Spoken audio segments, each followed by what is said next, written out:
Answer some of your questions about COVID-19. Dr. Lauren Stryker is back with us. Good morning. Hey, doctor.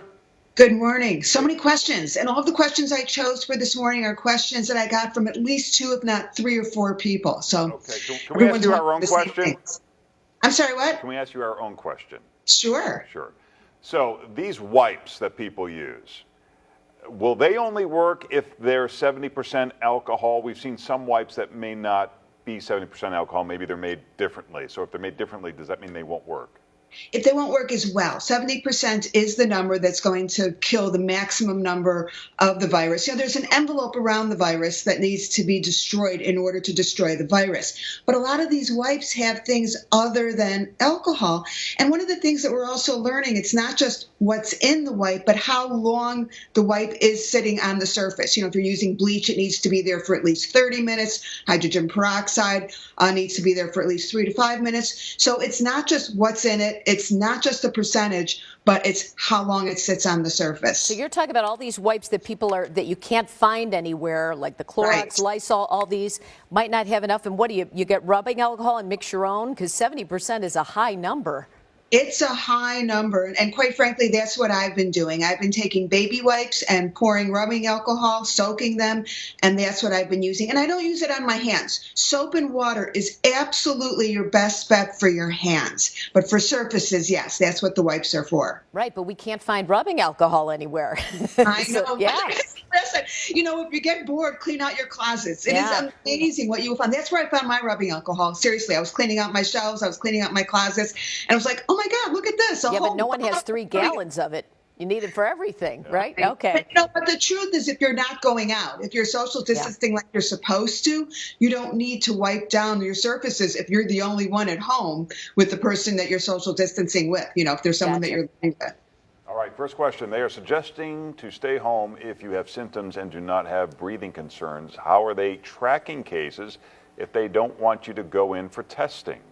They're not. And I think that that's the key thing. Larry, you just mentioned the number of how many cases have been reported. And the key word there is reported. The overwhelming majority of cases are not being reported because people aren't being tested. And the reason they're not being tested isn't because they don't want tests. It's because they're not available. I wish I could say otherwise, but the testing situation in the Chicagoland area, in Illinois, is not as it should be. These tests are not available. Even the testing sites that say, oh, come in, we have a test, most of them have maybe 100 to 200 available a day.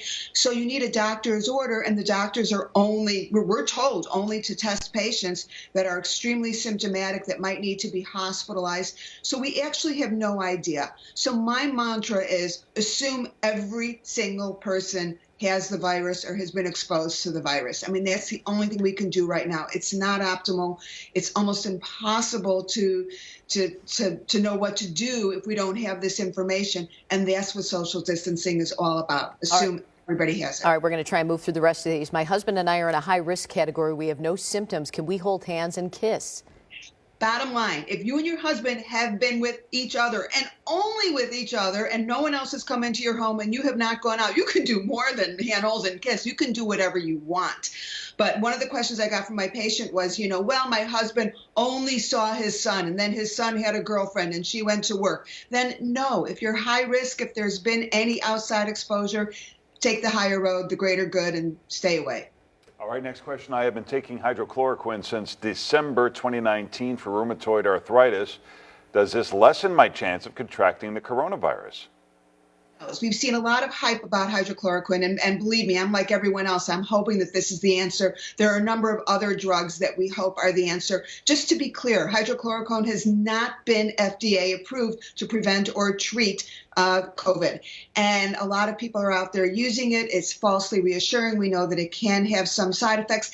And the other problem that we're having is that for people like this, folks like this who need it to treat their arthritis, to treat lupus, they're not able to get it. So we just don't know. We don't have the valid scientific testing. The information it's anecdotal. Of course, everybody is hopeful. But at this point, there's no way to know. I mean, honestly, if we knew that it worked, don't you think every single healthcare provider would be taking it themselves? And they're not. All right, the last 2 days I have had a stuffy nose. Should I be concerned?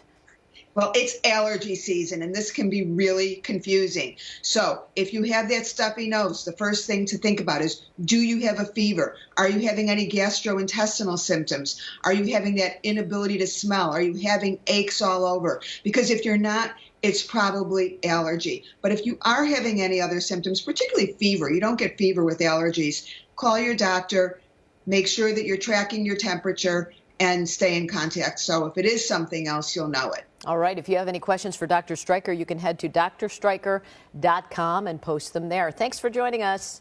Thank you. Hello, Morgan.